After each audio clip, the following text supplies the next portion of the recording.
I spent 2 months planning his surprise party, custom cake, video montage, all his favorite people. But when I hit play, it wasn't my video that started. It was his drunken confession. He cheated with his ex and said I was free rent and consistent affection.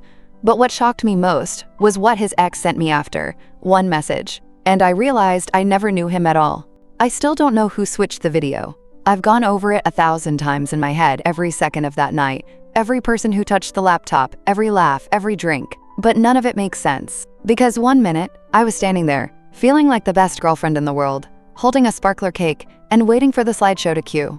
And the next, his voice, his drunk, slurred, disgusting voice, filled the speakers, saying the words that still loop in my head when I try to sleep. I mean, she's sweet, reliable, free rent, and consistent affection, you know? But nah, bro, I'm not in love. Never was. I should go back to my ex. It got worse after that. So much worse. But I'll rewind for a second, just enough to tell you what kind of idiot I was before that video broke me wide open. His name was Jaden, and I thought he was it. Not it like a fairy tale. It like the guy the first could build with, laugh with, cook cheap pasta with on Sunday nights, while watching reruns of The Office. The one who didn't mind that I talk too much when I'm nervous, or that I collect way too many candles from TJ Maxx. We'd been together just over 3 years, lived in a tiny apartment with bad plumbing and the world's loudest upstairs neighbor. But it was our space. I had a whole Pinterest board titled Someday with Him, filled with houseplants, kitchen backsplashes, and dog breeds we'd name after Taylor Swift lyrics. So when his 30th birthday came around, I wanted to do something big. He always brushed off birthdays, saying they weren't a big deal, but I knew it mattered. I could tell by the way he lingered when other people got gifts, or the way he kept the little drawing his niece made him tape to the fridge for 2 years. He pretended not to care, but I did. I emailed his college friends, messaged coworkers, even asked his mom for childhood photos. I was building this whole nostalgic slideshow him as a kid with chocolate cake on his face, his awkward high school braces, his first car, our first trip to Colorado. I layered it all with his favorite songs, a little Frank Ocean, some old school Kanye, the playlist we made on our second date. The plan? Play it during dessert at the party. I threw him at the Blue Room, this cozy little lounge downtown with string lights, velvet booths, and just enough space to feel intimate without being cramped. Everyone was there. His friends, my friends, his sister and her fiancé. Jaden was glowing, laughing, clinking glasses, that whiskey-warm smile he always wore when he felt loved. He had no idea what I planned, and neither did I. Because the second the lights dimmed and I hit play on the laptop, it wasn't my slideshow that played. It was a video of him in someone's living room, holding a red Solo cup, clearly drunk, a group of guys egging him on in the background. And then, she's sweet, reliable, free rent, and consistent affection, you know? But nah, bro, I'm not in love. Never was. I should go back to my ex. That's when the room went silent. People started turning to look at me. Then came the second quote. I mean, I'll keep her around for a bit. She plans things. It's like having a girlfriend and a personal assistant. Laughter in the video. Gasps in real life. I dropped the sparkler cake. The candles fizzled out on the floor. And Jaden? He didn't say a word. Just froze, staring at the screen like he was seeing a ghost. Or maybe the truth. I didn't cry. Not at first. I just stood there, staring at the laptop screen like it might somehow rewind itself. Undo the damage. Turn into the sweet slideshow I'd spent 3 sleepless nights editing. But no, his voice kept playing. Kept breaking me apart line by line. She plans things. It's like having a girlfriend and a personal assistant. The room was dead silent. No one moved. No one said a word. Except for one of Jaden's college buddies, some guy named Travis who muttered, "Dude, what the hell?" That snapped Jaden out of his trance. He lunged for the laptop like that would fix anything. Like shutting it would erase what we'd all just heard. Okay, what the hell is this?" he said. Way too loud. "This isn't..." I don't know how that got on there. I was still standing there, holding an empty cake plate. My hands were shaking.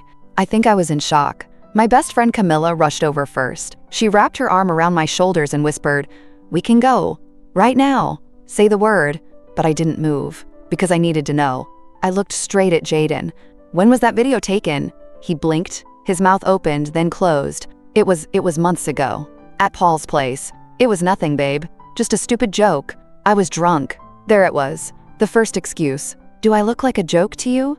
I asked, my voice shaking now, but not breaking. "Does our life look like something to laugh about with your boys?" People were still watching, some horrified, some awkwardly pretending to check their phones. But I saw it, every single one of them had already decided. They knew what that video meant. I didn't know that was recorded, he said, running his hand through his hair. It was just guy talk. You know how it is, everyone was clowning around. No, I said. I don't know how it is. Because I don't sit around trashing the person I claim to love. And that's when his own sister, stepped in. Jaden, she said, slowly, shaking her head. You need to stop talking. That stung almost worse than the video. Because if she wasn't defending him. Jaden looked around the room like he was just now realizing the hole he'd dug. He tried to step closer. Look, babe, can we just go somewhere and talk about this? Alone? I laughed. I actually laughed. Now you want to talk? Now you want privacy? Camilla pulled me closer, and I finally let myself lean into her. He kept trying to explain, throwing out words like drunk, misunderstood, out of context. But there is no context where free rent and consistent affection is anything but cruel. So I did the only thing I could think to do.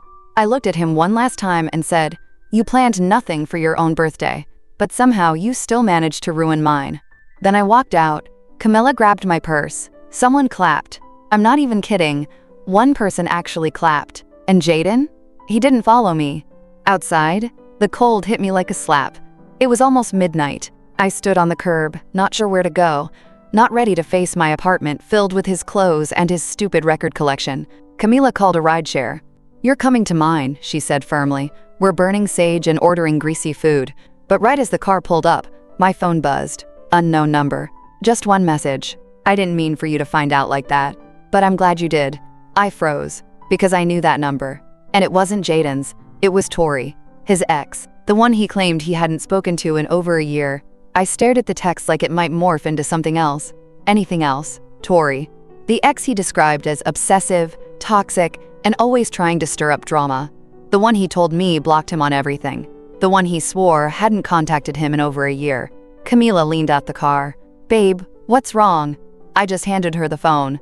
Her eyes scanned the message, and she raised her eyebrows. That's her? What does she mean, glad you did? I don't know, I whispered, but I think she's the one who uploaded the video. Wait, she leaked it? Camilla asked. How would she even have it? I didn't have answers. Just this growing pit in my stomach that told me I hadn't even scratched the surface of how bad this really was. Camilla's place was only 15 minutes away, but I barely registered the ride. My thoughts were a blur, Jaden's voice from the video echoing in my head, my hands still sticky from where the cake plate slipped, the way his sister couldn't even look at him. And now Tori? Once we got inside her apartment, Camilla handed me a glass of water and opened her laptop. Okay, we're finding out what this girl knows. I hesitated. What if it makes everything worse? Camilla gave me a look. Girl, he already torched the house. You might as well walk through the ashes and find your damn lighter. So I texted Tori. Why did you send that? She replied instantly. Because he lied to you. Just like he lied to me. And I figured someone should tell the truth. I didn't even know what to say. My fingers hovered over the screen, heart pounding in my ears. How did you get the video? He sent it to my cousin. Months ago. She was at that party. Thought it was funny. I didn't. I held onto it. Just in case. My stomach dropped. Why now? This time, her response was slower. A full minute passed. Then two. Because he told me he was thinking about getting back together. That you were comfortable but boring. And then I saw your name in the Instagram caption for his birthday. The party you threw. The cake. The playlist. The effort. And I realized he was never gonna stop lying. So I did the only thing I could think of to stop him. I sat there in silence, the words burning into my brain. Camilla peered over my shoulder, reading everything. Tori is bold, she muttered. Or broken, I whispered. Like me. I didn't want to admit it, but some dark part of me respected what she did. Not because it didn't hurt, oh it wrecked me, but because I finally saw him for what he was. Jaden wasn't just careless, he was calculated. He kept me around for comfort, praise, consistency. He chased Tori when he wanted fire, ego boosts, drama. He treated us like flavors he could switch between, and neither of us deserved it. At 2:43 a.m. he finally texted, "Please, I'm begging you to talk to me." That wasn't who I am. You know that. I stared at it for a long time. Then, without replying, I sent a single message to Tori. Wanna meet up? We met at a coffee shop that didn't even open until 7 a.m., but by 6:52, I was already there, sitting in the back corner with a hoodie pulled over my unwashed hair and yesterday's makeup smudged under my eyes. Tori walked in at 7:05, and yeah, I hated how pretty she was. Not because of some jealousy thing, but because it confirmed something I'd been trying not to admit to myself since that video played. He always knew how to pick the type of girl who'd pour herself out for him. She ordered black coffee, spotted me instantly, and walked over like she wasn't nervous at all. I, on the other hand, was trying not to throw up. "Hey," she said, sliding into the seat across from me. "Didn't think you'd actually come." "Didn't think you'd actually respond," I said. She smirked. "Fair." For a few seconds, we just sat there. Two women connected by the same mistake. "Jaden." Tori broke the silence first. "So, where do you want to start? The part where he lied about blocking me? Or the part where he told me you were just a phase while he figured things out?" I swallowed hard. "He told me you were the unstable one. That you kept trying to get back into his life." She rolled her eyes. "Classic projection. He messaged me 3 weeks ago. Told me he missed what we had. Said you were too obsessed with planning things. That you turned everything into a spreadsheet." My heart twisted. I had been planning his birthday, our future, his entire freaking life, because he never took the lead on anything. I did it because I thought that's what love was, doing the work he didn't want to do. Tori continued. "He sent me that video back in January, said it was just bros being bros and not to take it seriously. But even then, something about it made me sick. Like, why record that and share it unless part of you believes it? Why'd you hold on to it?" I asked. She looked down at her coffee. "Because deep down, I think I always knew I wasn't crazy. And someday, someone else was gonna need proof too."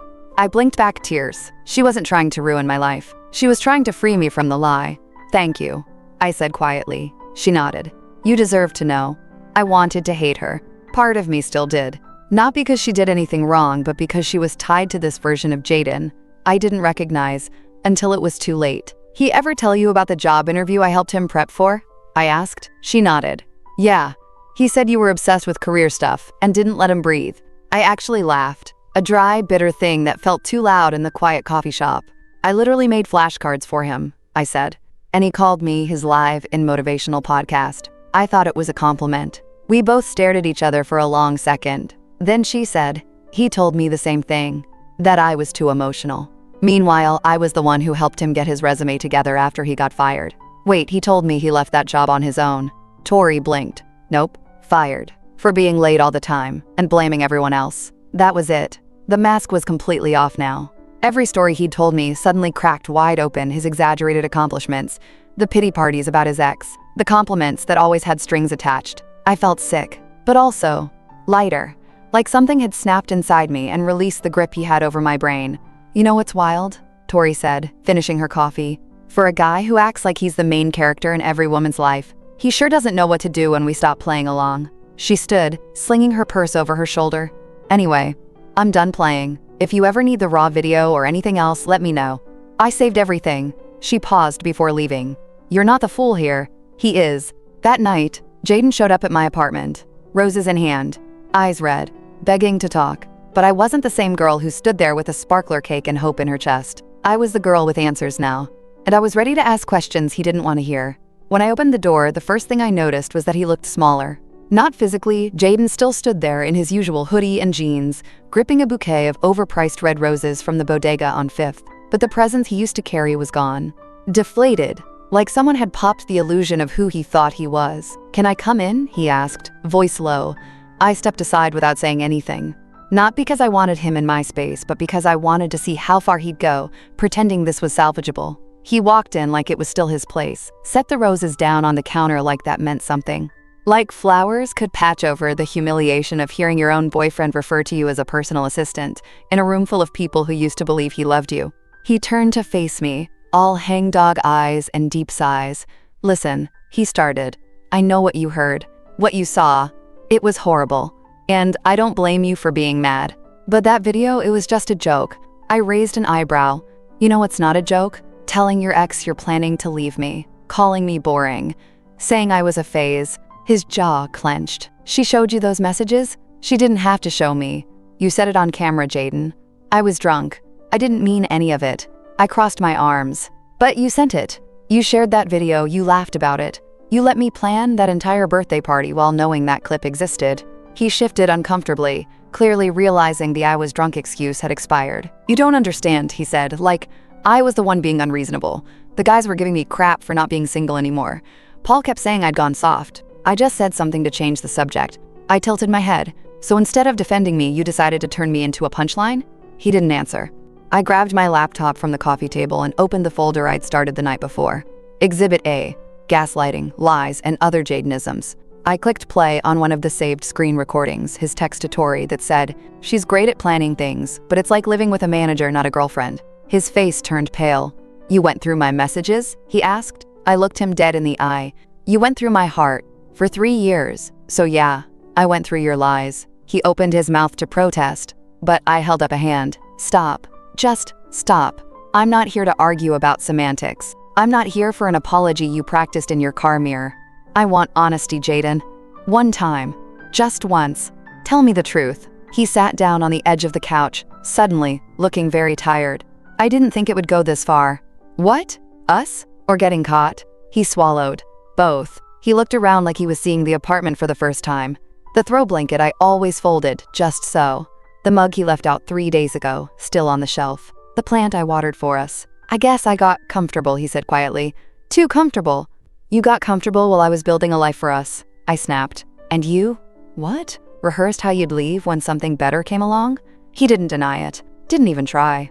And that silence? That was the final answer I needed. I stood up. "Take your things. Take your fake remorse. And take those damn roses. They deserve better than you two." He blinked like he wasn't expecting me to be this done. "But what about us?" I laughed. Not because it was funny, but because he still thought there was an us after all that. "You burned that bridge with gasoline and a spark. I'm just watching it turn to ash. You'd think after kicking your lying, emotionally manipulative ex out of your apartment, you'd get a little peace. But nope. That night, I didn't sleep. Not because I missed him, but because my phone wouldn't stop buzzing. First, it was the group chat with our mutual friends. The one labeled Sunday Brunch Crew, which I now realize was just a cute name for a front row seat to my humiliation. Travis, "Yo, is it true? Did you really kick Jay out?" Sarah, "Wait, what happened? I missed the video." Marcus, "That video was messed up." Emma, "Honestly, respect. I would have thrown hands." I stared at the screen, debating whether to say anything, but then Travis sent, "Travis, he said you overreacted, that it was taken out of context." Out of context. As if there's any context where calling your girlfriend free rent and consistent affection is romantic. I typed slowly, hands trembling, but this time with fire, not fear. Me. The context is that he treated me like a convenience, not a partner. He called me a phase, and he said it to multiple people on camera. If any of you think I'm the problem, feel free to stay on his side of the burned bridge. 3 people left the chat within the hour, but 7 stayed. And I noticed something. None of them defended him. Not one. The next morning, I walked into work like I'd aged 5 years overnight. My boss, Janice, pulled me aside with a concerned look. "You doing okay, hun?" I froze. "Why?" She gave a sheepish smile. "Saw a video circulating on Facebook. You don't have to talk about it. Just want you to know, if you need a personal day or 3, it's fine." Facebook. It had made it to Facebook. I don't even use Facebook anymore. That's when I realized how far this had spread. This wasn't just about me and Jaden anymore. This was a digital scarlet letter, and people were either pitying me or praising me for walking away. Both felt weird. Camilla texted me during lunch. "Girl, you're low-key becoming a legend on TikTok. People are making edits. Hashtags and everything. Personal assistant Maya is trending." I nearly spit out my soup. Part of me wanted to crawl into a hole. But another part, the part that had been stepped on, silenced, and gaslit for 3 years, wanted to stand all the way up. Then came the message from his mom. "Valerie, I don't know what to say. I'm so sorry. You never deserved that. I always thought you were the best thing to happen to him." I stared at it for a long time. Valerie had always been kind to me, remembered my birthday, got me slippers for Christmas, once sent me soup when I was sick. But she also raised Jaden. And now I couldn't help wondering how many of his red flags had been folded neatly into family dynamics. Me? Thank you. But he made his choices. And I'm finally making mine, she replied, with a heart. No more words. That night, I did something bold. I posted a video. Not to start drama, not to get attention. Just me, no filter, sitting on my couch in the hoodie he used to steal. Some of you have seen the video. Some of you haven't. That part doesn't matter. What matters is this. If someone reduces you to your usefulness, if they only love you when it's convenient, if they call you a phase while you're building a future together, leave. You don't have to wait for a public betrayal to reclaim your self-worth. But if you do get one, Make sure you walk away like you're on fire. Because girl, you are. I didn't tag anyone. Didn't need to. By midnight, it had 43,000 likes. And a DM from someone I never expected. His ex before Tori. Her name was Rachel, and I only knew about her from a passing comment Jaden made once, something vague about how she couldn't handle his career goals and wasn't supportive enough. Which, of course, sounded just believable enough when you're dating a man who seems sweet and ambitious and self-deprecating in all the right ways. But now she was in my DMs. Rachel, hey, sorry to reach out of the blue. I saw your video, and I've been where you are. I was where you were. He did the same thing to me, almost exactly the same. My chest tightened. Me, the jokes, the video stuff, Rachel, worse. Not filmed, but same vibe. He told people I was convenient, said I kept things stable while he figured his next move out. I only found out because his friend's girlfriend overheard him at a party. And guess who he messaged right after we broke up? Me, Tori, Rachel, bingo. I dropped my phone onto the couch like it burned. Because now, there was a timeline, and I wasn't just some isolated mistake. I was part of a pattern. Rachel, then Tori, then me, and probably someone else lined up after me. Some other girl who thinks his random deep convos mean he's emotionally available. Some other woman who will plan his birthday and talk him off the ledge and mistake his flattery for love when it's just dependence dressed in romantic quotes. He never wanted connection. He wanted comfort. He didn't build relationships. He built waiting rooms. Rachel continued. Rachel, he always says the same things. You just don't understand how hard I've had it. I'm not ready for marriage, but I still love you. He never actually grows. He just rotates who's willing to love him for where he is. Me, God. That's exactly what he said to me. I love you. I'm just not ready. He blamed his exes, his dad, his job, everything but himself. Rachel. Yep, that's the Jaden starter pack TM. I know it hurts, but you are not crazy. You just fell for someone who got really good at faking depth. I couldn't even cry. I felt numb, because the truth was, some part of me already knew. I had known it every time I stayed up organizing his resume while he played video games. I had known it when he forgot our anniversary, but somehow remembered the exact date Spotify dropped a new album. I had known it when he said I was too serious for crying after a hard week, then made a joke about emotional damage like I was a meme instead of his partner. But I had called it love, and he had called it convenience. That night, I sat with Camilla on her apartment balcony, a blanket around my shoulders, staring into the quiet city lights. I keep thinking, I said, about how I used to wait for his texts like they were golden tickets, like they meant I was special, chosen. She passed me her wine glass. And now? I smiled, tired but honest. Now I realize they were just breadcrumbs, just enough to keep me from noticing how starving I really was. Camilla raised her glass to no more crumbs. We clinked, and just as I thought I could finally start healing, my phone lit up. Private number. No caller ID. I let it ring. Then again. Then again. On the fourth call, I picked up. Silence. Then, you have no idea what you've started. Then the line went dead. At first, I thought it was Jaden. Who else would leave such a cryptic, low-budget horror movie line on my voicemail? I blocked the number, told myself it was just a scare tactic, and moved on. But the next day, someone knocked on Camilla's apartment door. It wasn't Jaden. It was his sister, Chloe. I opened the door, confused and more than a little suspicious. She looked tense, not angry, just tight in the shoulders, like she hadn't slept much, like she knew she was walking into enemy territory and wasn't sure what uniform she was wearing. Can I talk to you? She asked, privately. Camilla looked at me like, girl, are we sure about this? But I nodded. We sat in the kitchen. Chloe wasted no time. I know you probably hate my whole family right now. Honestly, I wouldn't blame you. But I'm here because I think you deserve to know the whole story. I raised an eyebrow. The whole story? She nodded.